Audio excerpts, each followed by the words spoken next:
Good afternoon. I'm Geraldine Parent, Executive Director of the Okanagan Symphony, and I'd like to welcome and thank you for joining us this afternoon for this season launch. We are really excited to share the things that we have planned.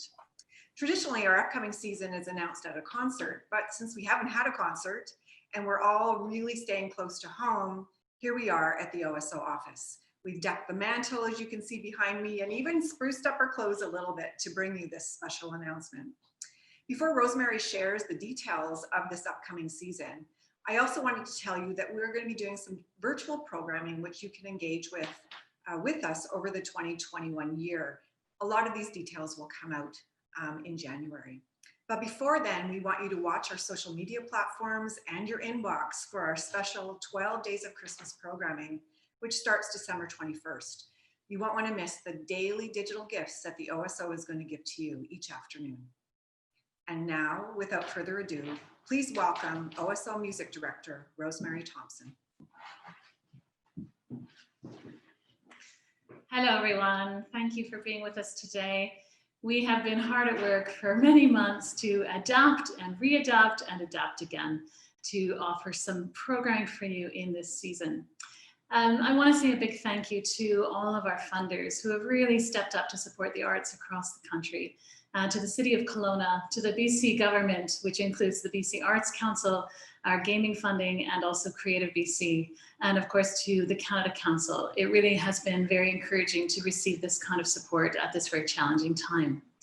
I know I speak for all of our musicians when I tell you how much we miss you, how much we miss making music with you, trying not to cry here, just how important it is for us to get back on the stage as soon as possible.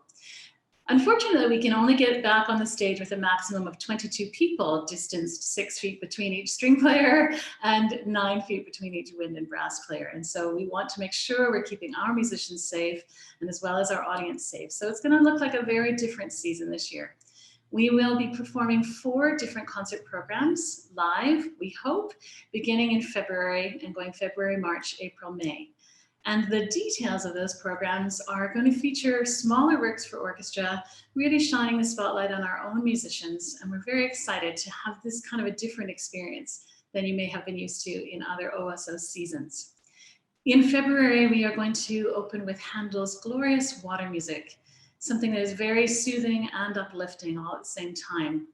And in addition to that piece will be a piece called Writ on Water by Canadian composer Kevin Lau, which is really a deeply thoughtful and introspective piece.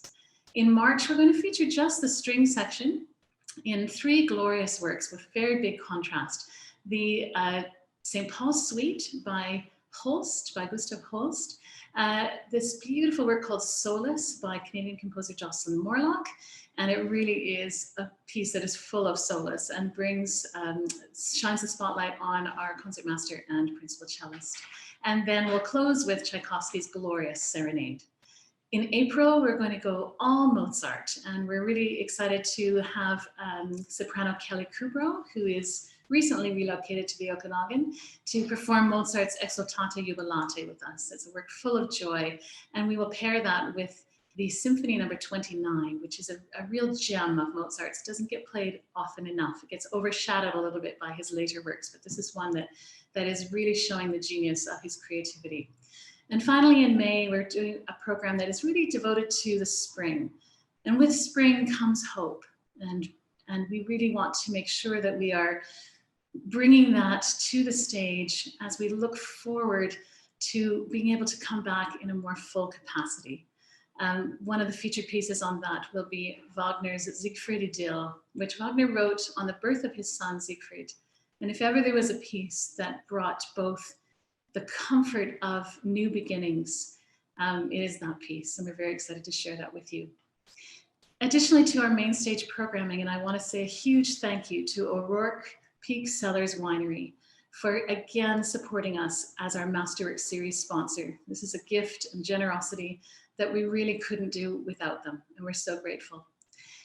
We are also looking at some of our other programming as a way of engaging with more of our community.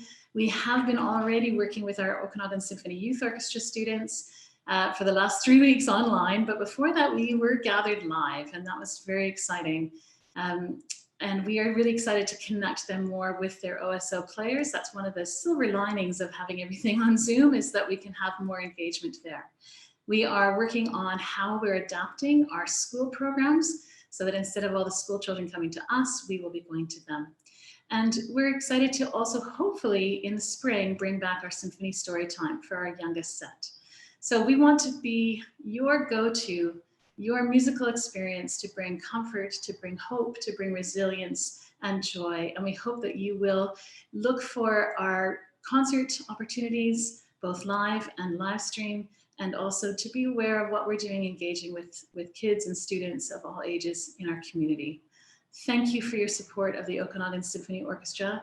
We just celebrated 60 years, and we know that this year is just a little bit of a hiccup in the next glorious 60 years. I hope that we'll see you very soon. Thank you.